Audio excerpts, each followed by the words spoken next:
What's going on, my little piglets? It's your BFF Pork Chop here, and I'm coming at you with another video. A rant, a rave, a talk, a discussion, a ramble about America's team, the Dallas Cowboys. I know it's been a while. I actually tried to do a video yesterday, and the temperature was so hot outside, my phone overheated. So I had to wait till my phone cooled down, and by the time it cooled down, I was back at the office. So I was like, whatever. There are a few topics that I want to talk about today. I've been watching a lot of full games while I'm at work, while I'm like editing stuff in the background and stuff like that, of last year. So I've watched full-blown the Buccaneers game, both Giants games, both Eagles games, and one Redskin game so far, and one against the Falcons also. So what I'm noticing, and of course it's fact at this point, that the Cowboys look so much better with Amari Cooper, and I can't wait to see what that guy's going to do with a full-blown schedule of a year with the organization, because that guy can ball. That guy knows what he's doing, and I am very excited. The Cowboys are in a damn good spot right now. They're in a damn good spot because not only do they have the talent, but they have the youth, and they also have, that's it, they have the talent, they have the youth. And if you have the three-headed monster that is Dak, Zeke, and Coop, then I think anything is possible for the team. If those three can stay intact on offense, and the big three on defense are DeMarcus Lawrence, I think DeMarcus Lawrence, Byron Jones, and I think it might be a new guy on that defense that's going to take over and be the third guy on that defense. It's going to be awesome. Oh, who am I kidding? DeMarcus Lawrence, Byron Jones, and Leighton Vander Esch. Let's go for it. Those three guys. That's the three-headed monster on defense. Those other three-headed monster on offense. So I wanted to talk about also, I did read an article yesterday about ranking the top, actually not the top, ranking the NFL starting quarterbacks from least to greatest, from the worst to the best. And the worst was Lamar Jackson with the Baltimore Ravens. They pretty much called him a glorified running back, that all he does is just drop back and runs, and that's pretty much all he does, and how he needs to improve on that. The best I did not agree with was Aaron Rodgers. The GOAT, Tom Brady, was number 2. No, you don't do that. The guy has 5 Super Bowls. The guy is the GOAT for the reason. And Aaron Rodgers, I think, is kind of overrated in my opinion. He's good. He's the Cowboy killer, and I can't stand him. That's probably why I'm saying it. But he's not better than Tom Brady. Let's be honest. He's not better than Tom Brady. So where does Dak Prescott rank amongst that? Dak Prescott is in the 10 to 15 range. I think he was like 12th or 14th, one of those two, I can't remember. And number 10, okay, that was a siren. Where's that coming from? Number 10, which pissed me off, was Carson Wentz. They ranked him obviously better than Dak Prescott. As a Cowboys fan, and I know I sound like a homer, I know that I sound like I have like nepotism and stuff like that for the Dallas Cowboys, but Dak is better than Wentz. I'm sorry, Dak is better than Wentz. Dak not only can throw, he can run with his feet, and they said that he might be the first quarterback, potentially, I think, to have at least 6 rushing touchdowns a season. I don't know what Michael Vick had back in the day. That's just what the article said. I didn't really recuperate as much as I thought I did about the article.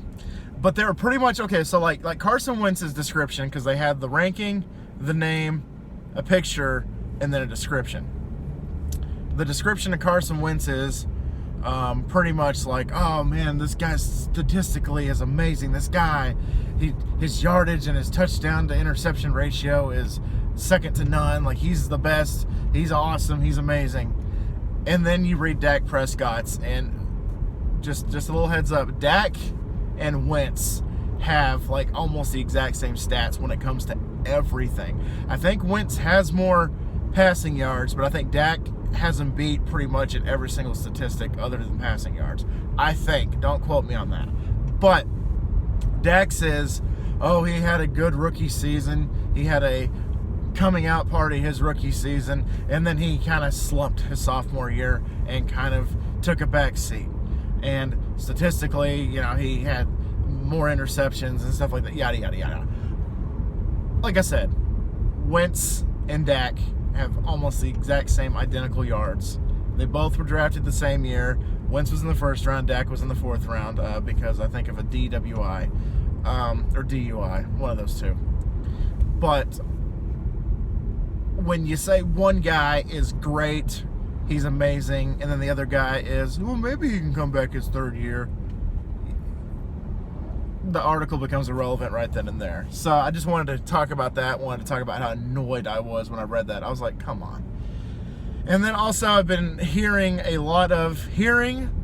and seeing a lot of articles that are pretty much saying that if it came down to the three being Coop, Dak, and Zeke, Zeke is the odd man out. And luckily, he's not going to get suspended for the incident in Vegas. For those of you that don't know, he went to a music festival and some guy got in his face. Dak was put in handcuffs but was not detained or arrested. Or I think those are the same thing. Was not arrested or anything. And he met with Roger Goodell last week, and Roger Goodell pretty much said, you're good. Which a lot of people, like, right from the get-go, I heard on like ESPN and First Take and stuff like that it's like, oh, this is what he signed for. This is the contract he signed with Roger Goodell, that if he ever ended up in a situation like this again, he was going to get suspended indefinitely. Oh, he's gone. He's going to get suspended for at least 3 games. He's going to get suspended at least 6 games. Here's what the Cowboys would do without Zeke, you know, just blowing it out of proportion, in all honesty. But Zeke was told by the commissioner that he's not going to be suspended, which if he was, I think it probably would have been 2 to 3 games, in all honesty. But he wasn't, thankfully, and we could actually, hopefully, for 2 years in a row, have Ezekiel Elliott every single game of the season. But we'll see.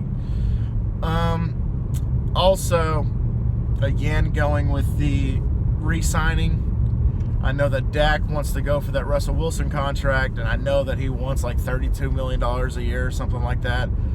Okay, whatever. But in all honesty, I would probably say that he's still worth like 25 to 27 million, not the 30, like the 32 that he's wanting.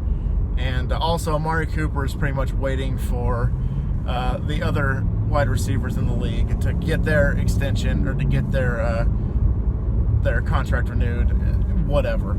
And he's waiting for that. And I guarantee you that the highest paid wide receiver, he's going to be like, hey, Mr. Jones, take a look at this. What do you think about this? We only lost 2 games, not counting the playoffs.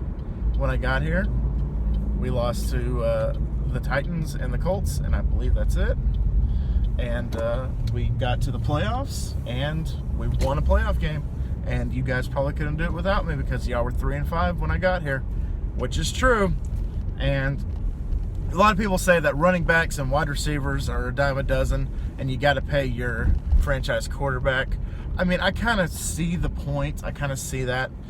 But when you have Ezekiel Elliott and when you have Amari Cooper, cool. Re-sign him. But Dak Prescott, I mean, he's good, not great, but I think that he's where he's supposed to be. I think he's going to stay in Dallas. But if we were to cut him tomorrow and sign, let's say, I don't know, Who's the best? Who's the best quarterback out there? Oh, Colin Kaepernick. Just kidding. Just kidding. Maybe trade for him. I don't know. But where he is now, he's going to stay put. But if they let him go tomorrow, I wouldn't be too worried. I would definitely be worried, though, if it would be Cooper Rush or Mike White starting. That would terrify me, absolutely. I think I would take an injured Alex Smith over those two, in all honesty. They just got to step up this preseason. They got to show why they deserve to be on the team, and I don't think we should carry both of them. I think we should have Dak and one of the two, because we carried all three last year, and it was kind of like, why are you doing that? But with Jason Witten back, we might have to get an extra tight end in there. We might get another wide receiver. Who knows? If Frederick is still kind of unable to go, then we need to obviously have another roster spot for that offensive line. Yeah, that's pretty much all I wanted to talk about. I was just interested to see what you guys thought, what you guys think, what the record of the Cowboys is going to be. Who's your favorite player for the Dallas Cowboys, stuff like that. Just let me know down below. If you don't like the Cowboys, then tell me why you don't like the Cowboys, and we'll make it a discussion. All right, guys, I'm going to get out of here. I've been home for like 2 minutes now, so thank y'all so much once again for dropping by. Please hit that subscribe button if you haven't already to become a piglet. Also, turn that bell notification on. That way you're notified every single time I upload a video on this channel.